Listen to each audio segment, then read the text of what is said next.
The Arkia Ultim Challenge, race around the world, starts tomorrow. Two of the top French solo sailor superstars competing in the race are interviewed here by Loïc Peyron, Thomas Coville of Sodebo, and Amel Leclerc of Banque Populaire. Vous êtes 6 à partir dans une aventure assez fabuleuse. Toi, tu es vraisemblablement le plus capé en nombre de tours du monde. Tu en as combien d'ailleurs? Parce que tu les comptes? Tu les comptes plus maintenant? Non. Mais à peu près. J'ai jamais compté. Je sais que j'en ai fait à peu près autant en équipage qu'en solitaire. C'est peu près moite-moite. Mais tu veux pas donner de chiffres? C'est 6 ou 8 et c'est 10 ou 11 le caillou. Ah oui, c'est ça. Ou 12 peut-être, je sais plus. Donc, quand on aime, on compte pas. Et tu aimes toujours. Ah ouais, j'ai pas... Bah, le jour où j'aurais pu envie et j'aurais pu le désir, c'est que il y aura quelque chose qui se sera passé et je serais parti ailleurs. Mais c'est vrai que j'ai...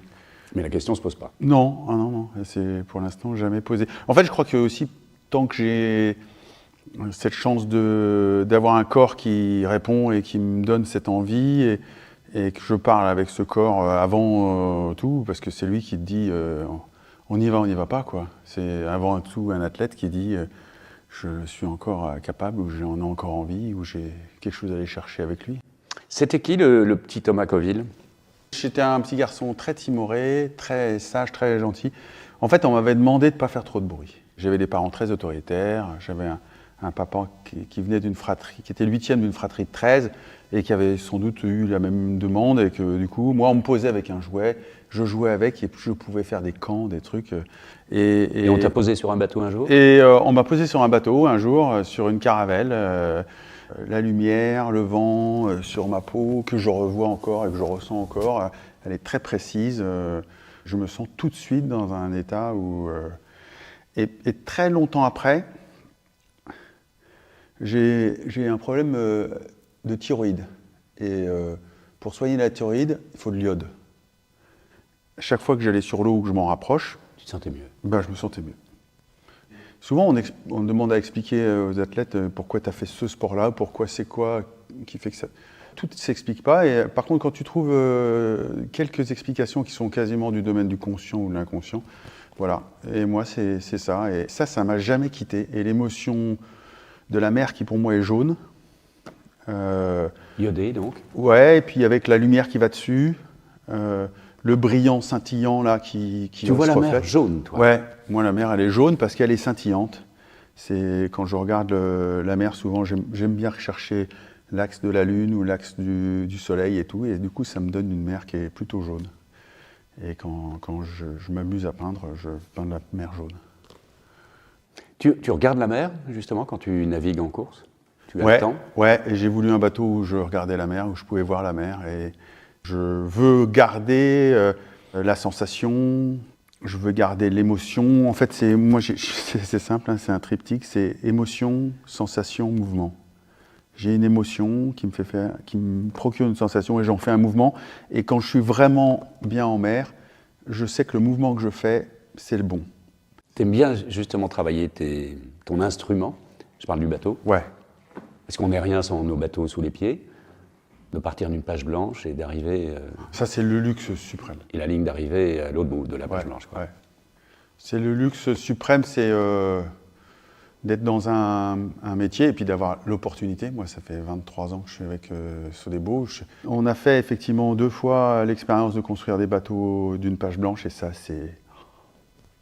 Là, tu as l'impression d'être... dans la créativité pure. J'ai connu cette émotion, ce bateau que j'ai là, il est né d'une idée de vouloir aussi le concevoir différemment, avec plusieurs personnes, avec une réflexion que j'avais eue en écoutant de la musique. Je voulais concevoir un truc qui effectivement sonnerait comme j'aurais rêvé. On a dépassé le rêve en fait. On ne savait pas qu'on volerait il y a 4 ans, comme on vole aujourd'hui. Il y a l'émulation, parce que ça se crée aussi avec les adversaires, c'est ça qui est assez magique. On a cette chance d'être dans une époque où on dépasse le rêve. On a en 4 ans déboulonné la planète. Et l'Arkea, c'est ce symbole-là qu'elle d'abord elle envoie au monde. Et pour toi, contrairement à tes 5 autres concurrents et néanmoins amis, je ne veux pas dire que c'est moins un challenge, parce que ça l'est de toute façon, mais c'est beaucoup moins une inconnue. Tu as déjà fait tant de tours du monde, beaucoup en multi, jamais en flyant un peu, beaucoup, passionnément, mais tu vas beaucoup moins vers l'inconnu que les autres, je trouve. En fait, j'ai toujours pris chaque course, quelle qu'elle soit, hein, la micro, la mini, le Figaro. T'es pas synchro avec toutes les courses, c'est pour ça que tu en gagnes ou t'en perds. Et là, c'est peut-être une des courses où, effectivement, que ce soit l'expérience, que ce soit l'engin, que ce soit les gens qui m'entourent, que ce soit mon histoire, elle tombe avec quelque chose que j'ai en moi depuis longtemps parce que je le désire fort. Je suis content d'être avec les autres sur cette photo de départ ensemble. Mais ça me fait penser à votre photo de départ que moi j'ai regardé des milliers de fois. Ce premier Vendée, c'est cette même gageure. J'ai regardé combien de fois, comme tout le monde, ce moment où tu vas sauver Filou. Et du coup, j'ai l'impression que quelque part, à notre échelle, à notre génération et à notre époque, qui est différente, on se lance dans, encore une fois, cette même gageure de pas forcément savoir au départ encore qui va gagner, mais est-ce que c'est faisable. Et j'adore cette capacité qu'on puisse se dire ça encore et que les courses ne soient pas écrites comme un classement. Oui, ça j'aime bien. Mais c'est bizarrement pas dû aux hommes que vous êtes, parce que les compétences sont là et de loin. Ouais, puis on est des compétiteurs nés, mais quand je le regarde avec un peu de recul, comme tu me demandes de faire, je me dis, c'est ça en fait, cette course, et la magie de cette course, c'est ce qui me porte aujourd'hui. Et je me trouve très chanceux de pouvoir partir. Tu te fais encore peur sur l'eau? Et heureusement, peut-être. Ouais.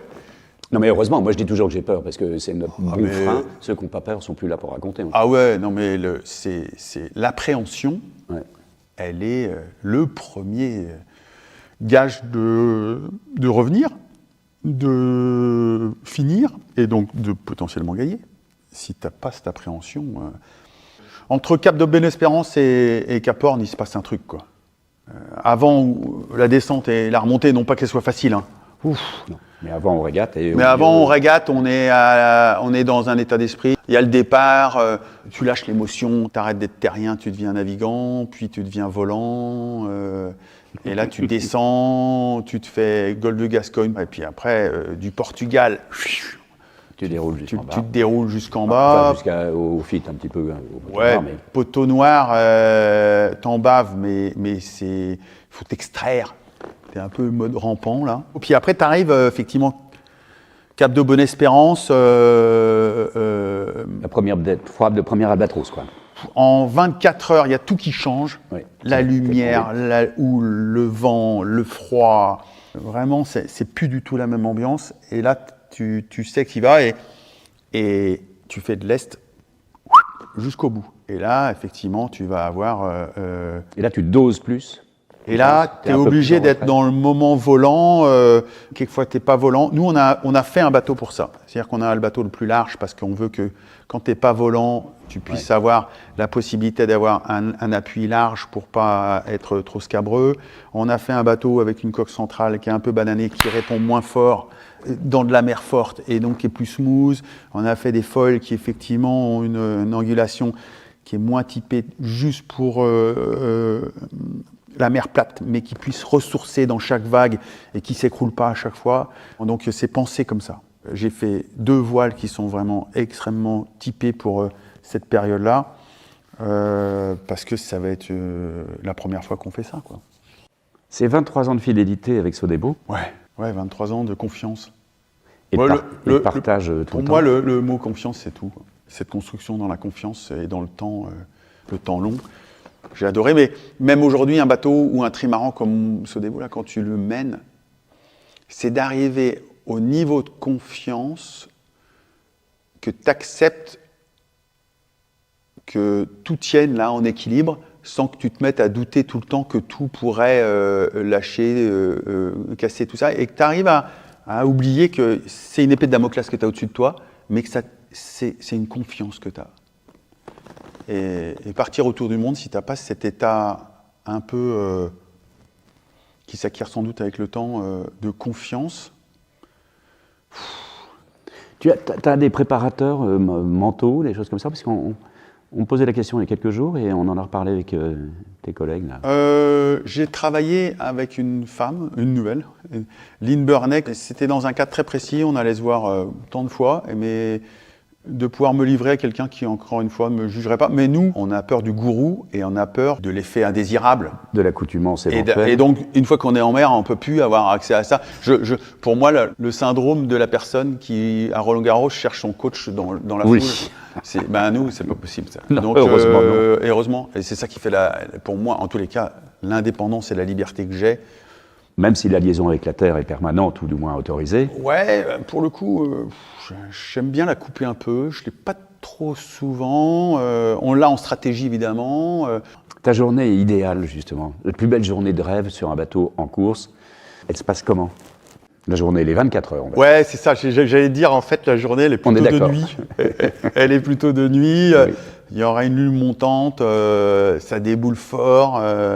Elle s'est décalée toute la nuit, la lune. Et là, l'adrénaline de la vitesse, quand tu vois tout défiler dans le noir, c'est quand même le truc.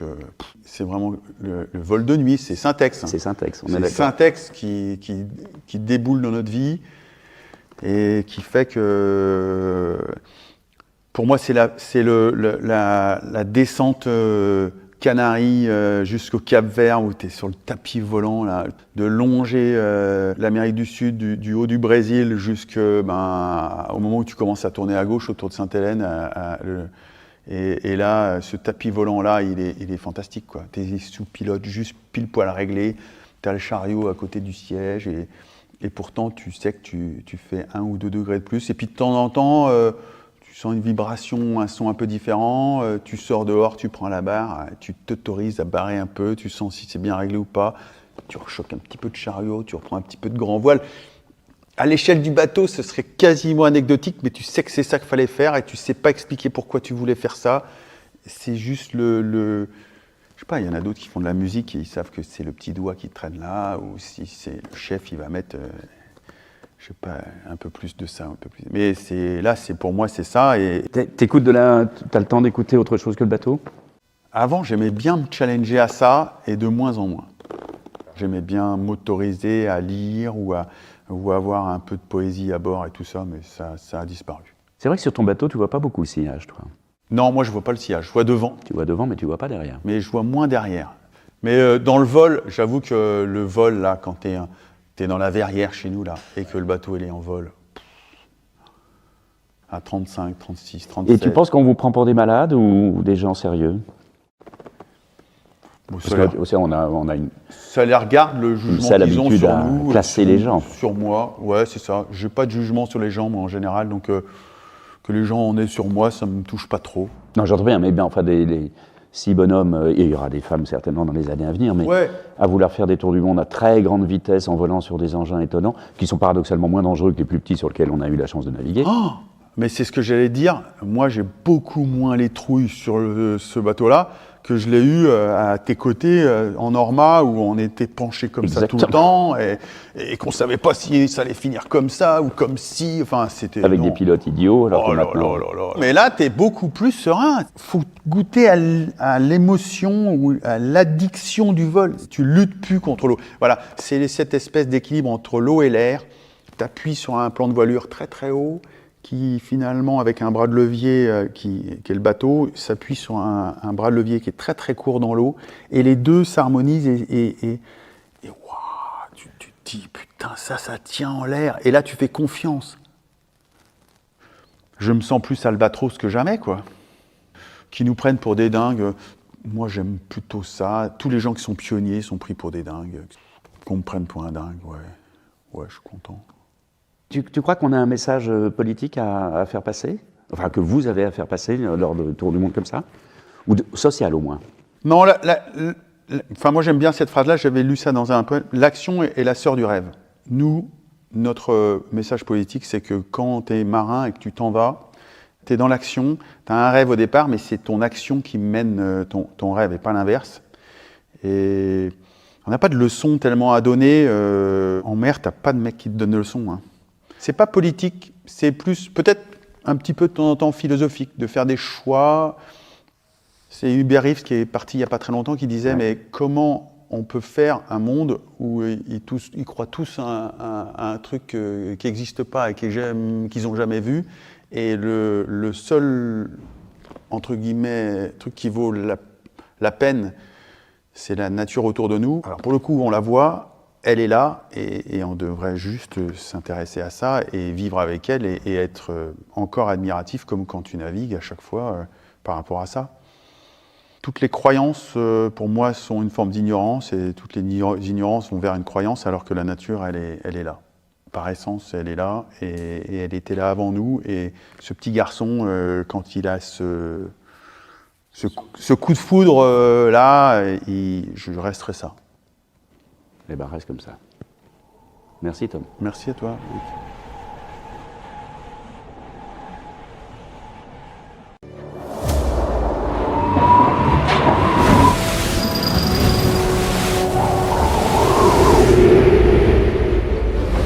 On va faire sans filet. À tour.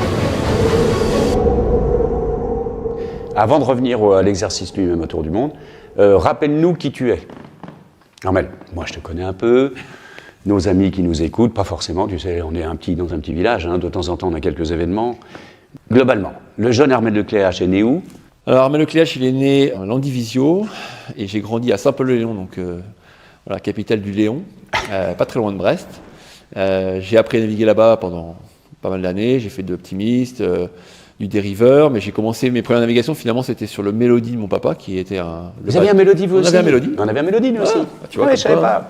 Ça donnait des idées à certains. Ah ouais. Et on a fait pas mal de croisières, on partait de la baie de Morlaix, on traversait, on allait aux îles Scilly. C'était nos vacances l'été, c'était les îles Scilly. Pareil. On passait 15 jours, 3 semaines. Des fois, quand il faisait beau, on allait jusqu'en Irlande. Et donc j'ai grandi dans cette ambiance-là. Et puis après, j'ai eu la chance de passer sur le circuit Figaro en remportant une sélection organisée par Port-la-Forêt, le centre d'entraînement. Là, on est en quelle année? 99. Voilà, donc là, j'ai 22 ans. Et dès la première année, en 2000, je fais une belle perche. Je fais une deuxième derrière Pascal Pidegori, ça va être solitaire du Figaro. Et donc finalement, moi, je décide de continuer l'aventure. Pas toujours facile au début pour trouver les sponsors, etc. Mais finalement, en 2003, je remporte la solitaire devant notre ami Gogo Alain pour 13 secondes. Et finalement, c'est ça qui m'a permis de me faire connaître, de passer à l'étape suivante et notamment d'aller faire de l'Orma, parce que Alain m'avait choisi, avec son sponsor de l'époque, m'ont choisi pour prendre la suite d'Alain qui voulait faire un petit break dans sa carrière et de commencer à naviguer sur des plus gros bateaux. Et puis j'avais des copains qui étaient déjà partis faire le Vendée Globe, Vincent Rioux, Sébastien Josse, donc des copains du Figaro qui avaient fait un petit peu le chemin d'aller tenter le Vendée Globe. Le Vendée Globe, à l'époque, pour nous, c'était un truc, l'Everest, clairement l'Everest. Mais t'en rêvais ou c'était inaccessible? Pour moi, c'était inaccessible. Moi, je ne voyais pas forcément capable de faire ça. Puis c'est plus en regardant les autres le faire. Premier figariste, ils y vont, et puis ils réussissent, Vincent gagne, et je me dis, pourquoi pas moi? Et donc je fais mon premier Vendée Globe en 2008, et puis voilà, et je fais 3 Vendée Globe pour gagner mon premier Tour du Monde 8 ans après, donc en 2016 avec Banque Populaire. Et derrière, voilà, on est parti sur des ultimes. Redis-nous, la classe ultime a été définie comment, historiquement? Au départ, ça a été l'idée de Thomas Coville avec Sodebo, oui. François Gabard avec Massif. Ils avaient tous les deux des bateaux ultimes déjà à l'époque. Pas encore volants, mais ils avaient des projets de battre le tour du monde en solitaire. Chacun l'ont battu l'un après l'autre. Et puis, en cours de route, Gitana est arrivé, nous, Banque Populaire, Actual. Et finalement, cette classe ultime, aujourd'hui, on est 6 bateaux, parce que Éric Perron nous a rejoints. On a des courses qu'on connaît, les classiques, la Route du Rhum, la Jacques Vabre. Et là, maintenant, on a tout un programme de courses qu'on met en place avec la Finistère Atlantique, les 24 heures ultimes et d'autres courses qui vont arriver. Et puis, bien sûr, le Tour du Monde, l'Arkea Ultimate Challenge, qui va être notre point d'orgue. L'idée, c'est vraiment d'avoir ce Tour du Monde, un peu comme l'est le Vendée Globe sur l'IMOCA, voilà, tous les 4 ans. Donc là, on a une première édition en 2023. Il y a une deuxième édition qui est déjà annoncée pour 2027. Maintenant, là, il va falloir réussir la première. Ça va être le challenge, parce que moi, je me considère un peu comme un pionnier, on est clair. Il y a quand même beaucoup d'inconnus sur ce qu'on va faire là. On a des marins tous expérimentés, avec des bateaux un peu différents en termes de potentiel. Si on prend, par exemple, Éric Perron, c'est un très bon marin. Il a fait beaucoup du Multi 50, de Figaro. Enfin voilà, il a une expérience top et il a la capacité largement de mener ces bateaux-là. Mais il va être sur un bateau, bien sûr, beaucoup moins rapide, Ouais. un projet un petit peu de dernière minute, mais qui va être un projet, il va raconter une belle histoire et je lui souhaite. Ça, c'est un profil qui marche en ultime. Mais quelqu'un qui n'aurait pas d'expérience ne pourrait pas faire ce que va faire Eric. C'est impossible. Ces bateaux-là demandent quand même une certaine maîtrise, une certaine expérience, connaissance.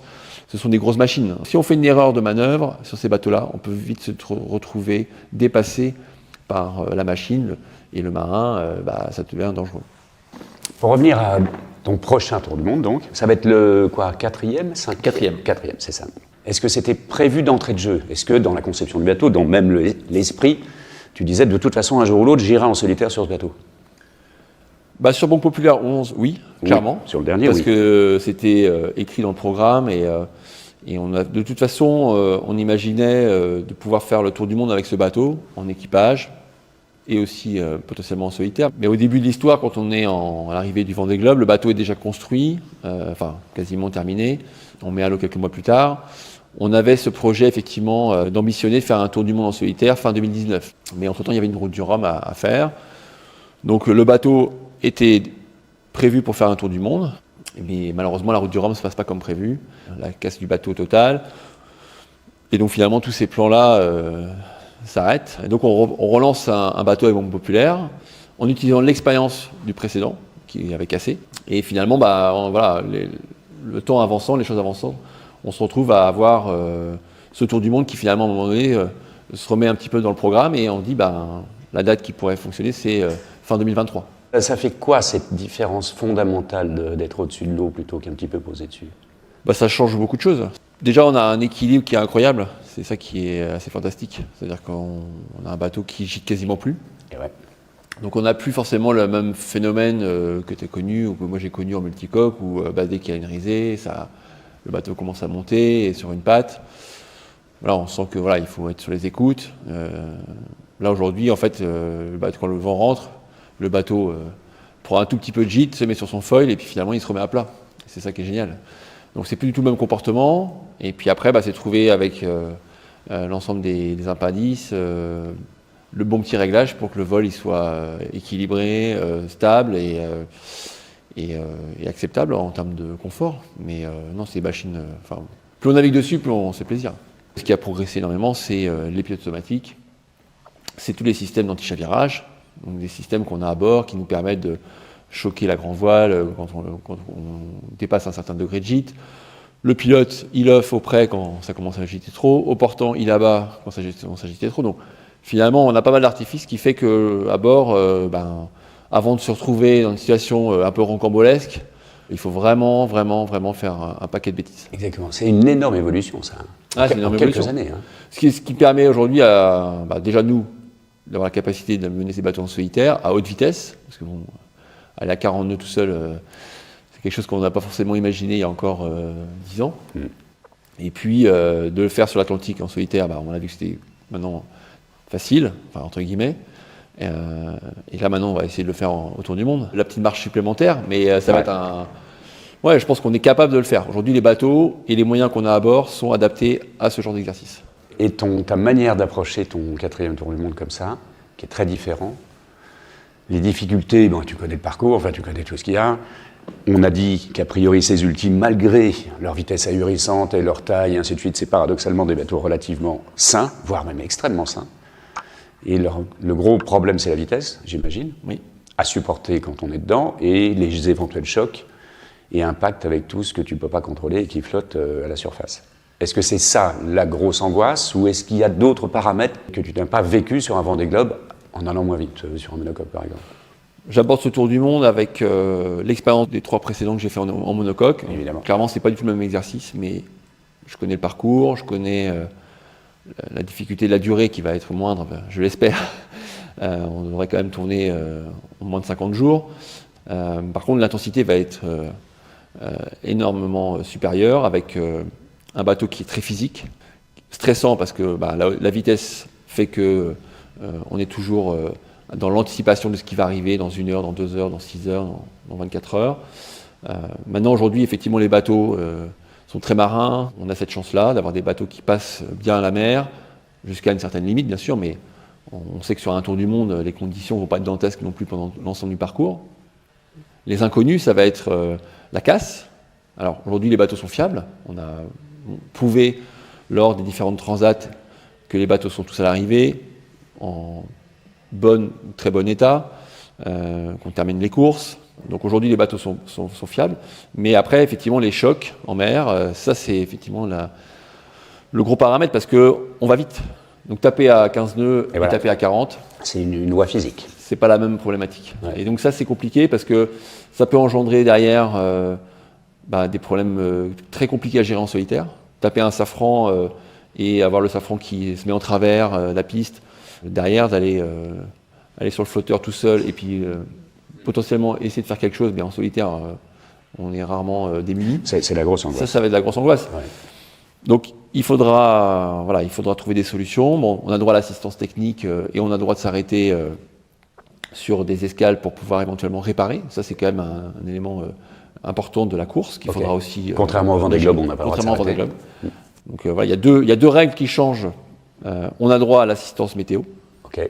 Ça l'a toujours été en solitaire, en multicoque, pour des raisons de sécurité, parce qu'on sait que ça va très vite. Les bateaux. L'assistance météo personnalisée, donc C'est le ça, fameux le routage. Donc à la fois pour nous guider sur la meilleure route à suivre, mais aussi pour nous donner des éléments de météo potentiellement dangereux à éviter, ou en tout cas qui peuvent arriver très vite. Vous avez une limite sud d'iceberg? On aura une zone des glaces Officielle. interdites. Ok. Ce sera à mon avis assez sensiblement la même que celle du Vendée Globe. Ouais. Et puis la deuxième règle qui va changer, effectivement, c'est ces escales techniques autorisées. Il n'y a pas de limite en termes de nombre d'arrêts. Ah ouais. Par contre, c'est minimum 24 heures. Ce sera pénalisant pour celui qui s'arrêtera. Oui, mais derrière, ça veut dire qu'on peut continuer la course. On sera 6 bateaux au départ. L'objectif, c'est d'avoir le plus à l'arrivée. le plus à l'arrivée. Et donc, ces escales-là permettront d'augmenter le nombre de bateaux à l'arrivée. Est-ce que ta manière de naviguer sur un ultime, comme sur tout bateau, c'est de savoir ralentir? Est-ce que sur un ultime, c'est encore plus flagrant ou moins? Je ne sais pas. Explique-moi Ouais, ça. on a pas mal de moyens de diminuer un peu la puissance des bateaux et la vitesse des bateaux. Aujourd'hui, on sait naviguer même sans voler. On repose finalement le bateau dans l'eau, hein, ce qu'on faisait avant. En mode classique archimédien. En mode archimédien. On repose le flotteur, ça avance toujours bien, mais on n'est plus à 40 nœuds, on est à 30, donc c'est une capacité importante pour pouvoir diminuer un peu la vitesse. Et ça, on va le faire effectivement dès que la mer se forme. C'est la complexité du vol, c'est l'état de la mer. À un moment donné, la mer va nous limiter au vol, parce qu'à un moment, on ne va pas faire des sauts de cabri jusqu'à ce que tout ça casse. Donc, on a beaucoup de capteurs sur le bateau qui nous permettent d'avoir des limites autorisées en termes de structure. On sait quand on commence à solliciter la plateforme, les appendices, on a des alarmes qui se mettent en marche avec différents niveaux de couleurs, jaune, orange, et quand ça arrive à rouge, bon là il est temps un petit peu de choquer un peu les voiles ou en tout cas de diminuer la puissance. Donc ça c'est aux marins qu'il va falloir ajuster, trouver mettre le curseur au bon endroit. Évidemment. Toute la difficulté et l'inconnu, ça va être sur les 6 là, comment chacun va gérer sa machine. Et ça aujourd'hui, je suis incapable de dire si Charles ou Tom ou Thomas, comment dès le départ, est-ce qu'il y en a qui vont partir au taquet ou est-ce que ça va être dans les mers du Sud, il va y avoir un peu les pieds. On sait en plus qu'avec ces bateaux, on fait très vite les distances, donc il ne faudra pas rater certaines portes, parce que les transitions, on les connaît, c'est les moments clés. Mon dernier Vendée Globe avec Alex Thompson, on s'échappe dans la première dépression un peu après l'Atlantique Sud, et puis finalement les autres on les avait plus revus. La course est jouée au premier tiers du parcours. Donc là, effectivement, sur l'Arkea Ultimate Challenge, ça peut être tout à fait la même chose. On peut avoir un bateau qui s'échappe, et après, ça sera très compliqué de revenir. Et la question plus philosophique de la vitesse, on ne fait qu'aggraver les risques potentiels. Il y a un plaisir évident de conception, de maîtrise, ainsi de suite. En fait, l'évolution de notre voile, notre petit village voile, dans ces 15 dernières années a été fabuleux. En 40 ans, on a multiplié nos vitesses par 4, mais surtout les 10 dernières années là. Mais on n'a pas augmenté pour autant l'intérêt. Si on regarde les courses phares, que ce soit Vendée Globe, Route du Rhum, et puis j'espère un jour l'Arkea Ultimate Challenge, ce sont quand même des courses qui sont très médiatisées. Ah, on est d'accord, j'ai pas dit le contraire. Hein, mais... Et je pense que ça, clairement, c'est ce qui fait qu'aujourd'hui les partenaires, les sponsors sont attirés par la course au large. Et moi, je trouve qu'aujourd'hui, la technologie est importante pour aussi notre futur. Nos bateaux, ce sont des laboratoires.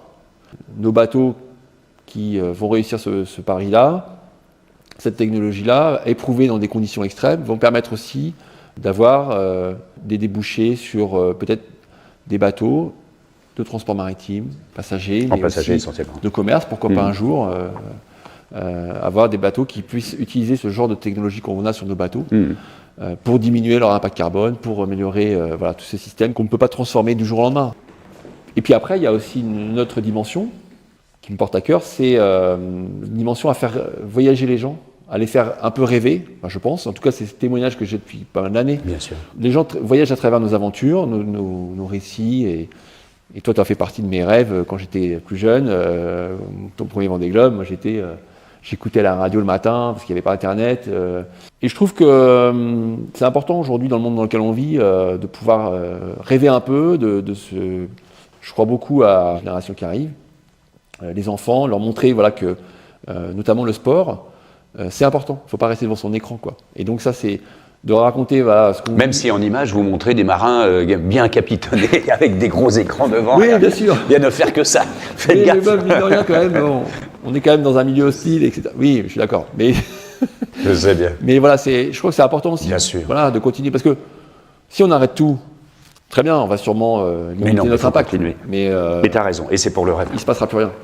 Armel, fais-nous rêver donc. Là, je vais essayer. Merci. Merci, Luc.